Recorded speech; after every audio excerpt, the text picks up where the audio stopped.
I denne episoden av Peiling på seiling har vi besøk av Jesper Radich fra Danmark. De siste årene mest kjent for skipper på Formula X, Exods fabrikklag som vant ORC-VM i Tallinn i 2025. Fra å være vinner av matchracing-tur tidlig på 2000-tallet har han livnært seg som profesjonell seiler. Nå kommer han til Norge for å fortelle om hvordan han setter sammen lag, hvordan han får lag til å fungere. Suksessen med Formula X ble gjort på kun 6 måneder. I denne podcasten får vi et lite innblikk i hvordan han tenker rundt det å sette sammen lag.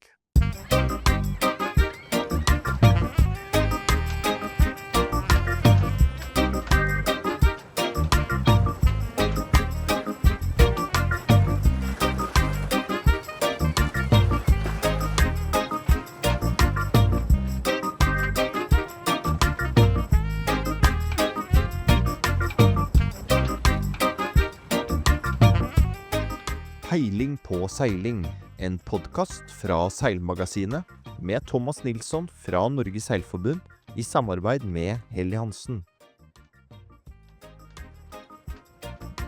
I denne episoden av Seiling på Peiling har vi vært så heldige å få besøk av Jesper Radich. Velkommen Jesper. Tusen takk.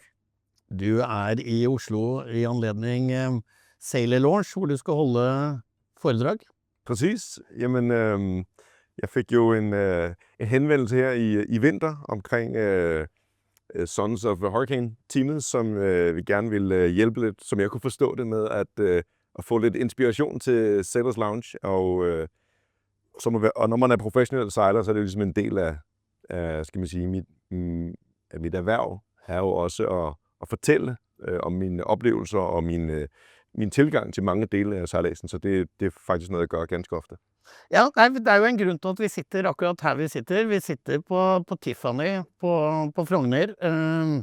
Det jo her vi normalt har Sailor Launch en gang i måneden. Det vel tredje vinteren vi kjører dette her nå.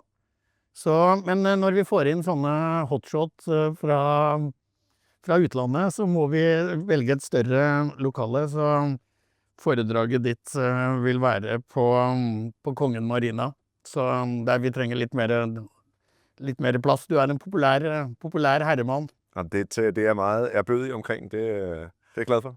Ja, når dette spilles inn, så vi dagen før du skal prate nede på Sailor Launch på Kongen Marina. Så det var da jeg tenkte at nå skal jeg bruke anledningen og ta en prat, og se liksom, hvem Jesper Radich, og hva det han egentlig driver med. Ja. Skal vi begynne der? Lad os gøre det. Hvem og hvor, og jeg begynner som oftest med, hvordan kom du inn i seiling? Jamen altså, min historie i sejlads faktisk nærmest som man kunne forestille dig. Hvis du vil være dygtig til noget, skal du starte tidligt i livet. Og jeg begyndte, da jeg var 1 år gammel, på at sejle med mine forældres, i min forældres folkebåd. Og det var bare cruising. Det var ligesom på sommerferie. Så sejlede vi jo sammen der, og jeg lærte en smule om styrbord og bagbord, og hvordan sejlads men da jeg så blev 9-10 år gammel, så begyndte jeg at sejle optimistjolle, og det var egentlig første gang, jeg sådan fik berøring med kapsejlads og sådan. Og hvor i Danmark det vi Jamen altså oprindeligt på Fyn, men alt, kan man sige, al min aktive sejlads har været ved Karrebæksminde, som ligger tæt på Næstved, altså i den sydlige del af Sjælland. Ja. Og hva var steget? Ja, du begynte jo optimist da. Var det den tradisjonelle klubbtreningen, kvalifisere seg til mesterskap? Altså det kan man sige. Jeg startede faktisk i en, om det overhovedet findes, skal vi sige, en tursejler-optimistklub, hvor vi egentlig ikke havde særlig meget konkurrence. Hvor det mere var et spørgsmål var at være komfortabel med vandet og starte meget forsigtigt. Jeg sejlede i en gammel træjolle med et gammelt sejl og et gammelt træmast og blev komfortabel med at være på vandet. Så det var faktisk ikke særlig kompetitivt overhovedet.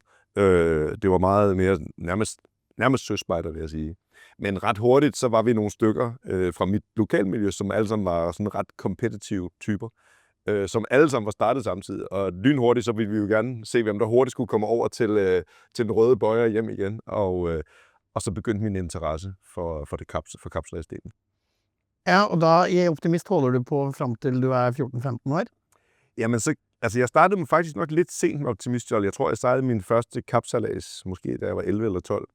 Men så gik det ret hurtigt, og så da jeg var 14, der kvalificerede mig, altså vandt faktisk den danske VM-udtagelse, og blev så kvalificeret til VM, og blev nummer 11 ud af de der 180 både der. Så det var jo faktisk en virkelig, altså sådan et stort, hvad skal vi kalde det? Jeg tror, vi mennesker, vi kan godt lide at gøre det, vi er gode til, af gode grunde. Så kan det også være eventyr at gøre noget, man ikke er så god til, men man bliver drevet mod ting, man har succes med, og det var jeg jo tydeligvis succesfuld med sejladsen, så den kom til at fylde sådan stille og roligt mere i mit liv undervejs der. De påstår jo at Optimist-VM er det vanskeligste både å komme til og gjøre det godt i. Ja, det var også toft. Ja, det var det. Ja, så jeg ser jo du. Men det er jo også veldig mange som faktisk har gjort det bra i Optimist-VM, som faktisk aldri har gjort noe bedre senere i seilingen, men du fortsatte. Det gjorde jeg, og jeg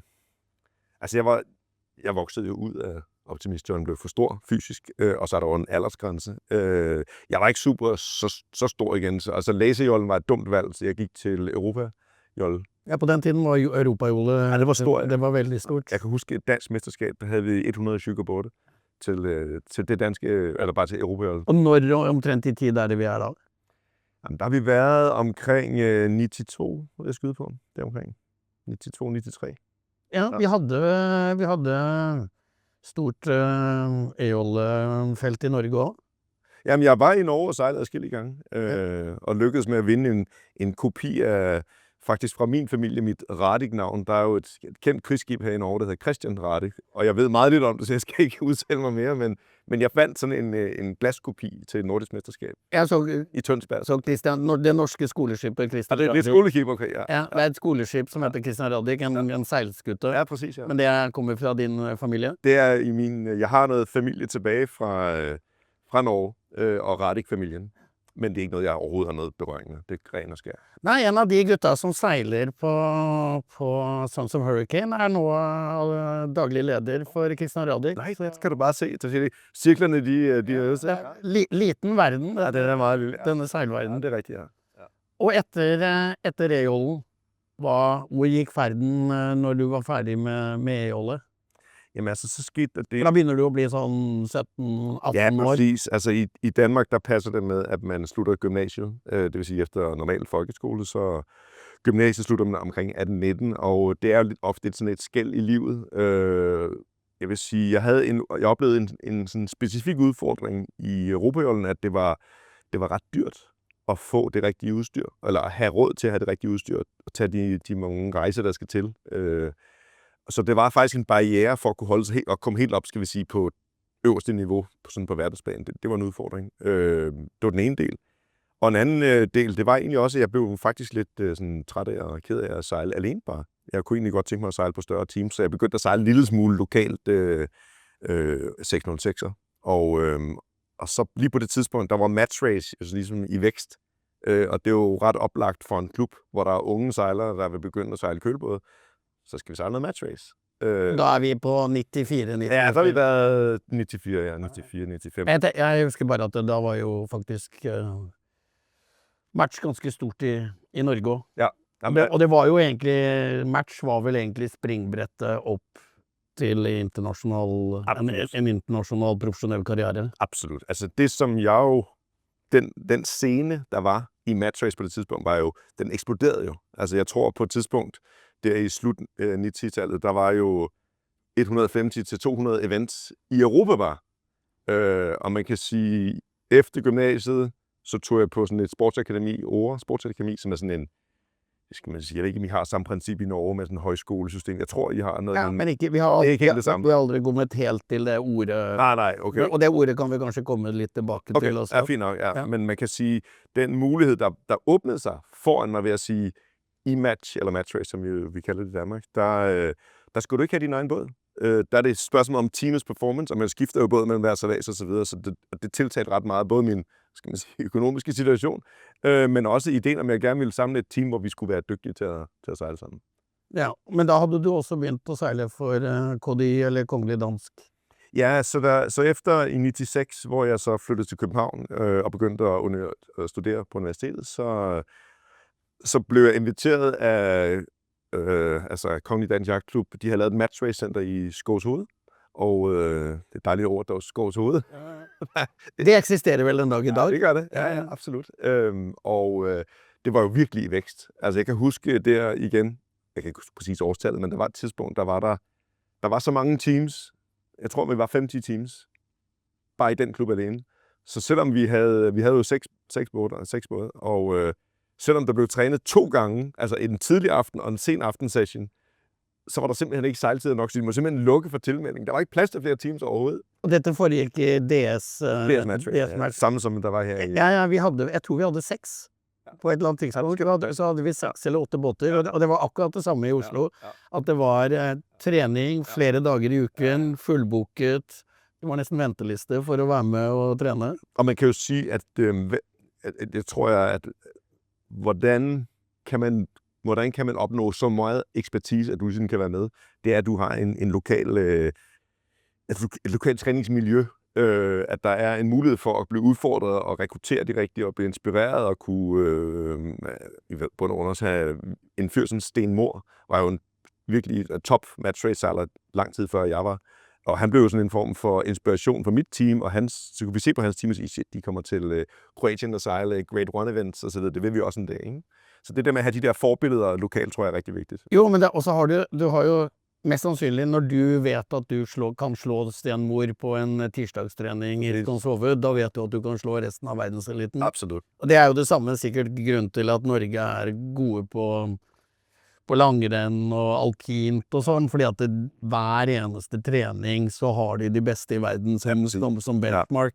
Ja, men vi fik et meget, meget, meget stærkt, som sagt igen, i løbet af 90'erne, slut 90'erne og start 0'erne, fik vi et meget, meget, meget stærkt dansk miljø i matchrace. Og på et tidspunkt havde vi jo, jeg tror vi havde 5 danske teams på top 10 på World Ranking, som jo havde 5.000 teams eller sådan noget, ikke? Så.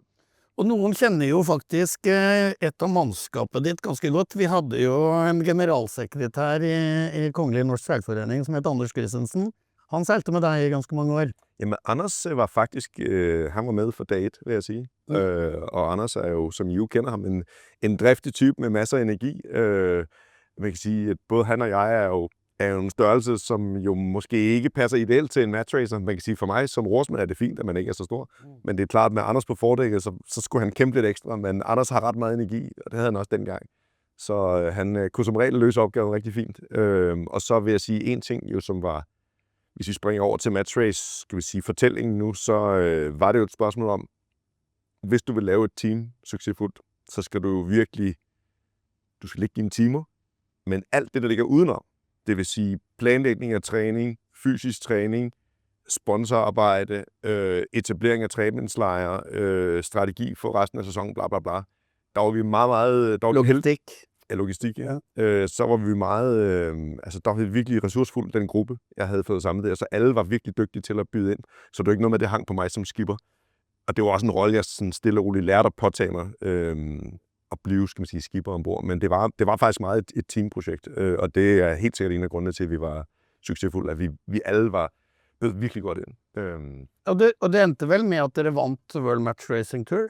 Jamen det gjorde det. Altså man kan jo sige, den der rejse fra at begynde at sejle matchrace tilbage på Åre, flytte til København, samle et team, sejle lokalt, få en masse stryg og tænke, de er dygtige, hvad gør de anderledes?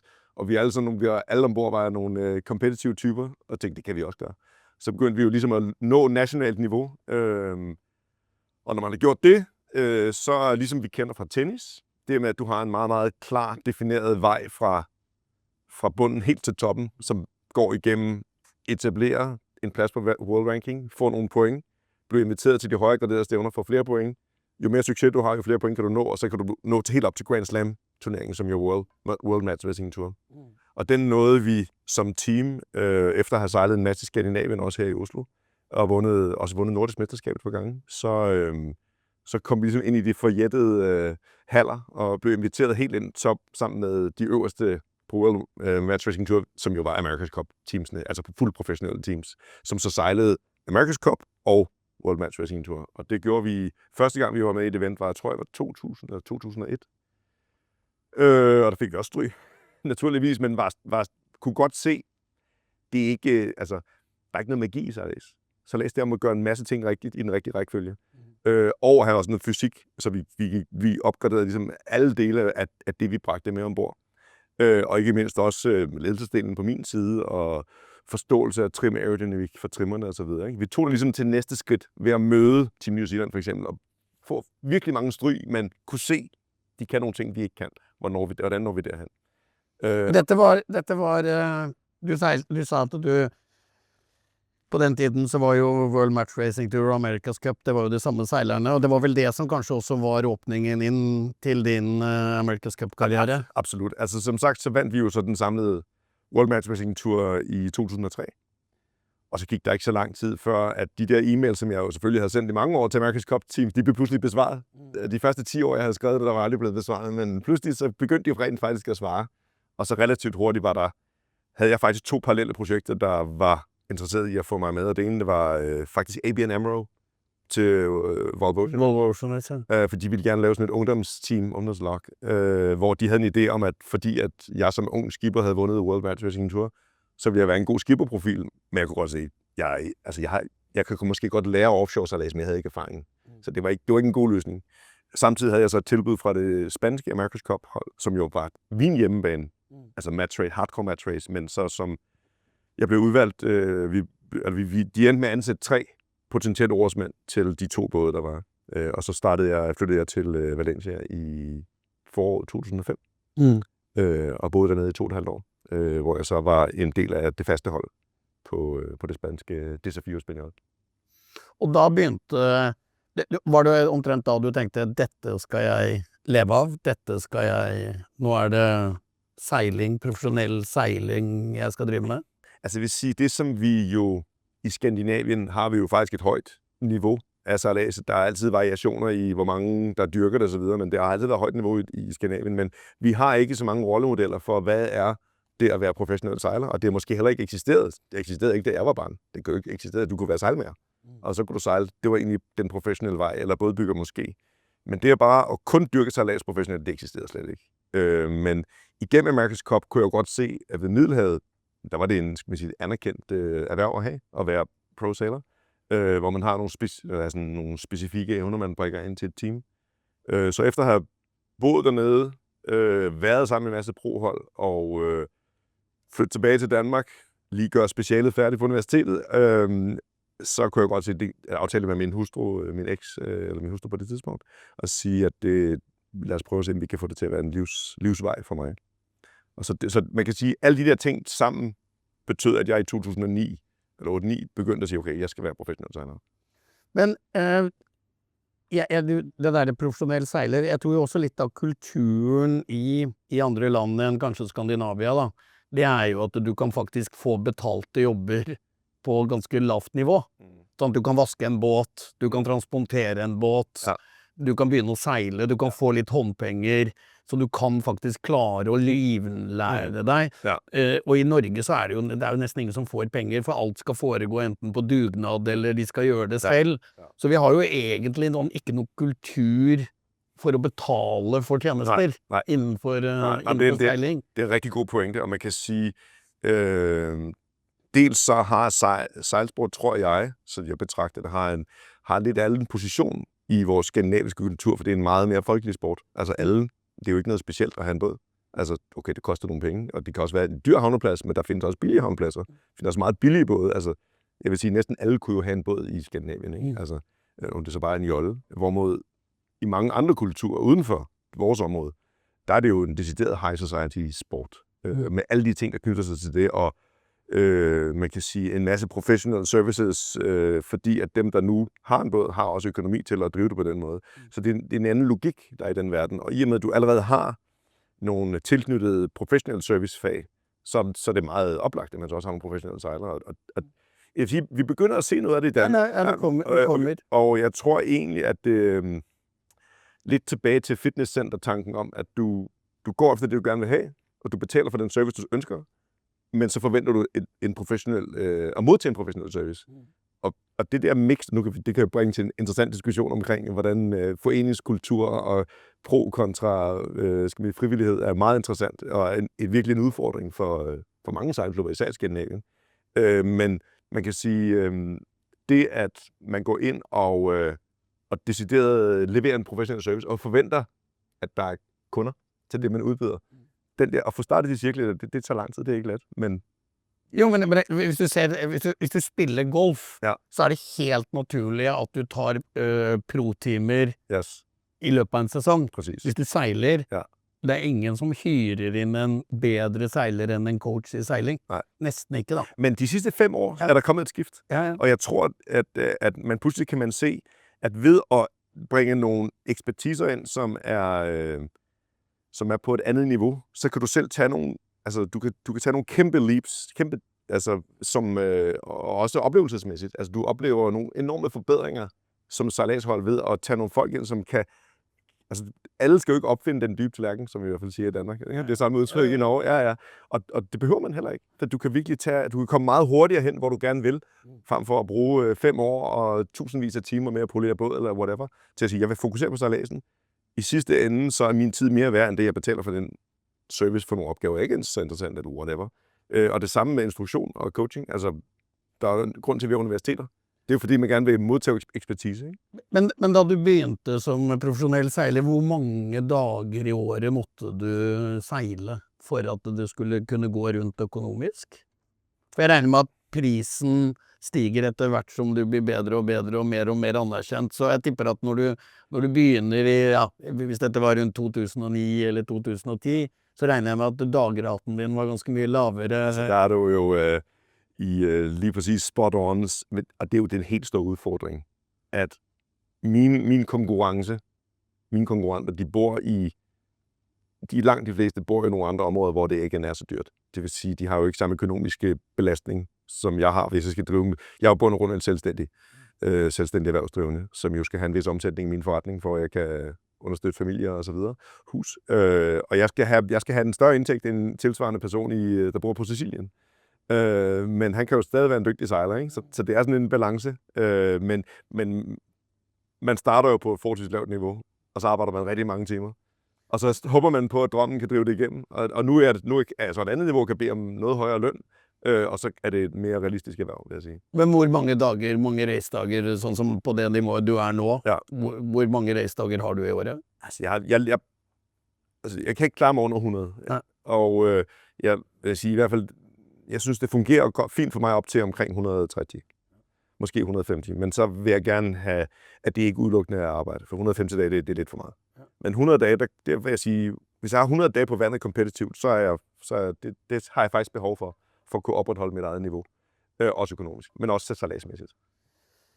En av grunnene til at du er invitert til Norge nå er jo et projekt som du har holdt på med de seneste årene, og som har vært det har vært veldig mye omtalt, og det var jo når XJ bestemte seg for å, hva skal vi si, gå tilbake til racing-arenaen. Ja. Og det er jo da når de bestemte seg for å utvikle den nye XR41. Ja. Og der var vel du med fra starten? Altså min tilknytning til XR41-projektet begyndte ved, at jeg simpelthen havde en henvendelse om at komme med på et advisory board, hvor vi så skulle give feedback til, skal man sige, de planer, der var. Der var ikke bygget nogen båd endnu. Og så det var sådan noget feedback på forskellige tekniske spørgsmål og deck layout og sådan noget. Altså, skal jeg sige, teori mod real world experience. Og der var jeg jo kommet ind i et ret, skal man sige, velbesat advisory board med Baubæking, Jens Christensen og en række andre, skal man sige, virkelig meget, meget erfarne sejlere. Og det var meget interessant for mig, fordi at jeg har jo selvfølgelig mit erfaringsgrundlag. Og sidde med til bordet der og både høre deres refleksioner og også få lov at have nogle input selv, var interessant. Og så skete der det, at... Nu er vi i 2003, 2004. Jamen, vi er i 2023, ikke? Ja. Efteråret der. Og så i starten af 2024 havde vi de første møder, og så kan jeg huske, at jeg nærmest huske datoen, for den var lidt speciel. Det var midt april, der fik jeg et opkald fra CEO fra X-Yacht, Gren Nielsen. Han sagde, at vi vil gerne lave sådan et factory team, altså et team, som skal gå ud og vise hele verden. Nu har vi sagt, at vi laver verdens bedste båd, så skal vi også vise det. Og så sagde han, så havde de indkaldt, og de havde ligesom udbudt, skal vi sige, 3 skippere, og var ligesom opfordret til, at vi forsøge at tage den rolle. Og hvordan vi gør det i forhold til budget, i forhold til sådan, kampagneplan og i forhold til sådan, rekruttering. Og så spurgte de mig lyst til at prøve at pitche ind på det job, på den rolle der. Og det gjorde jeg så. Og så blev vi hurtigt enige om, at det ville gerne have, at jeg tog den rolle der. Og det var ligesom en ground zero for projekterne. Og da, når var det den første båten traff vandet? Når var det den ble sjøsatt? Når var det man kunne begynne at sejle? Altså den første båd rørte vandet i slut december 2004. 2024, ja. Og da var det også målsætningen klar. Det var et VM året etterpå. Jeg var i bund og grund blevet hyret til at vinde VM, ikke? Ja. I Italien i 2026, august. Ja, 25. 25. Ja. Da havde du ikke veldig god tid. Nej, og jeg vil sige, som altid, så havde jeg jo lavet en plan, en kampagneplan, men også et budget. Og jeg kan da godt afsløre, uden at være særlig næsvis, som vi også siger på dansk, at mit budget det blev reduceret lidt. Jeg blev lidt udfordret på træningsdage, og hvor mange proer jeg kunne have med osv., men jeg kunne ret se tidligt, jeg var faktisk nødt til at gentænke det konceptet lidt. Og det vi så kom frem til, som virkeligheden var en rigtig god løsning, det var at gå med en tilgang, som var meget mere talentbaseret, og præsentere XR41 som en talentudviklingsbase.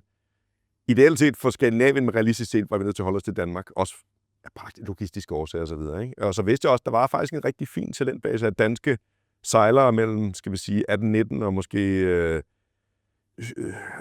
25, 28, 30 år, som egentlig manglede lidt en platform at kunne få lov at vise sig på. Så det blev faktisk mit projekt at tage et par enkelte, skal man sige, højt niveau proer med.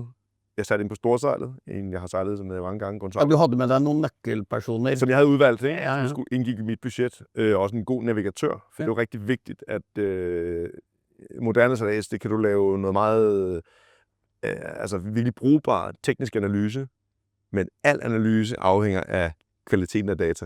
Og hvis ikke du har en virkelig god kalibrering af dine data, en god forståelse for den, der laver din kalibrering, så kan du forget about it. Ja, så egentlig, vi havde jo en podcast her tidligere med Aksel Magdal, og du kan si egentlig, ordet navigatør, det jo, jeg mener sånn i gamle dager så var det sånn, ikke gå på grunn. Ja.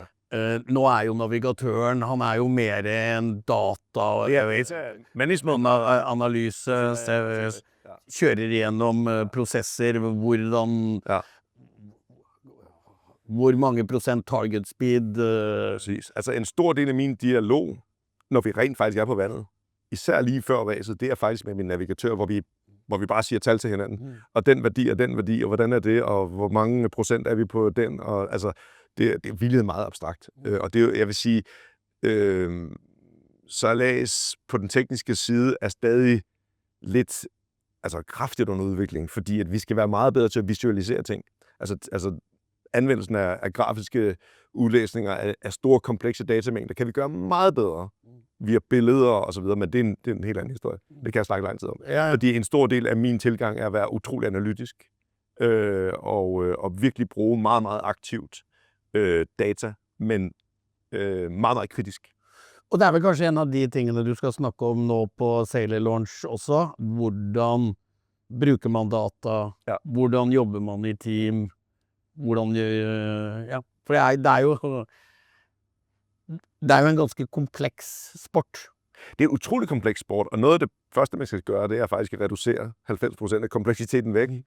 Og det kan man jo, når man har et stærkt erfaringsgrundlag, så kan man sige, det er vigtigt nu, resten til siden. Og det tror jeg en af de store fordele, man kan have ved at have en dyb erfaring i sporten, det at kunne meget, meget præcist pinpointe, hvad fokuspunkt nu på det her sted i vores stadie. Når vi når dertil, så skal vi herover. Nu er det der er fokus. Og så tror jeg, at man kan bygge sine klodser op meget hurtigere og meget mere præcist, når man kan se, lige skal man sige, det der kaos af muligheder, der fordi at altså rekruttering, og hvad er den rigtige måde at sejle på? Hvordan laver vi en playbook? Hvad er target speed? Hvad er en god kalender? Hvad er en god forberedelse til et stævne? Altså alle de der ting, ikke? Det er jo, der er mange ting, der skal stykkes sammen på en god måde. Jeg husker det. Jeg har jo ikke sånn sett jobbet som profesjonell seilmaker selv, og jobbet i North Sails i over 25 år. Men jeg drev jo en del profesjonell seiling, og jeg husker da jeg begynte i dette Hvitt Marine, som Kristen Hvitt drev på det tidspunktet, før jeg kjøpte meg inn der, så sa Kristen at han var ikke så spesielt god, men han visste veldig godt hva han ikke skulle gjøre. Ja. Og det har jeg liksom tenkt veldig mye på med egen seiling, det det at jeg tror når man opparbeider seg erfaring, så vet man veldig godt hva man ikke skal bruke tid på, hva man ikke skal gjøre, fordi at man vet at hvis du gjør det, da blir det feil. Ja. Og det tror jeg kanskje, når jeg bare sitter og har følt med litt på det der Formula X-prosjektet, så jeg vel egentlig at dere var kanskje ikke så veldig mye bedre enn alle andre, men dere var veldig mye mindre dårlig. Dere hadde et veldig høyt bunnivå. Ja, absolutt. Ja. Og det tror jeg kanskje mange lag kan lære av, at det kanskje, ok, vi skal fokusere på et høyt toppnivå, men kanskje enda viktigere å fokusere på et høyt bunnivå. Ja, det en god pointe, god observasjon. Ja. Fordi at jeg ser jo på egenseiling, de mesterskap vi har tapt, det ikke på grunn av alle de gode seilassene. Nei. Det på grunn av alle de dårlige seilassene. Sant? Si du får 1 12.-plass, og så får du 1 12.-plass til, da du ferdig. Ja. Så jeg tenker at det vel kanskje litt erfaring du også sitter med. Altså, der jo sådan en gammel saying, der hedder, you can't win on day one, but you can lose. Ja. Okay? Ja. For hvis du laver 3 dårlige, så kan du bare tage hjem. Yes. Hvis du har 3 brugbare resultater, du har ikke vundet eventet, men du har skabt den fundament for at komme videre.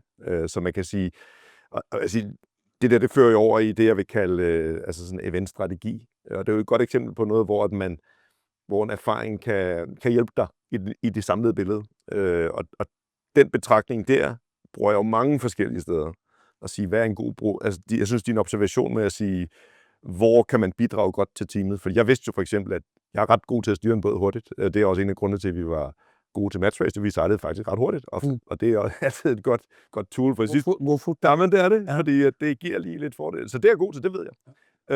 Men for mit XR41, der var det faktisk lidt bedre, at jeg ikke skulle styre båden, men havde meget mere overordnet overblik, og kunne sørge for at assistere de andre, eller skal man sige, også både coache, men også lave roller, definere roller, og afstemme nogle ting ombord, uddelegere på et rigtigt tidspunkt, og andre gange tage den over til mig og sige, nu gør vi sådan.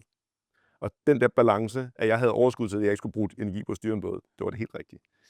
Ja, jeg ser jo, det jo en grunn til at du blir invitert til å holde dette med eller det sånn teamwork, teambuilding-foredrag. Det jo ting vi kunne ha sikkert sittet her og diskutert i timer og dag på dag, og jeg ser jo, neste år så har vi sikkert en litt annen erfaring og en litt annen oppfatning, men jeg tenker at det superkult at du kommer hit til Norge, Jesper. Det superkult at du kunne komme hit i podcasten, og det kan jo være at jeg skal invitere deg igjen, og at vi virkelig skal dypdykke inn i dette her, men jeg tror det viktig at folk som sitter med erfaringen og kunnskapen deler det med andre. Ja. Enten i en podcast eller i et foredrag, så jeg setter utrolig pris på at du tar turen til Norge, at vi får samlet en god gjeng på Sailors Launch, og at du deler din kunnskap, så det takker jeg veldig for, og så takker jeg veldig for at du kom inn i podcasten her. Ja, men tusen takk. Takk for invitasjonen. Ja.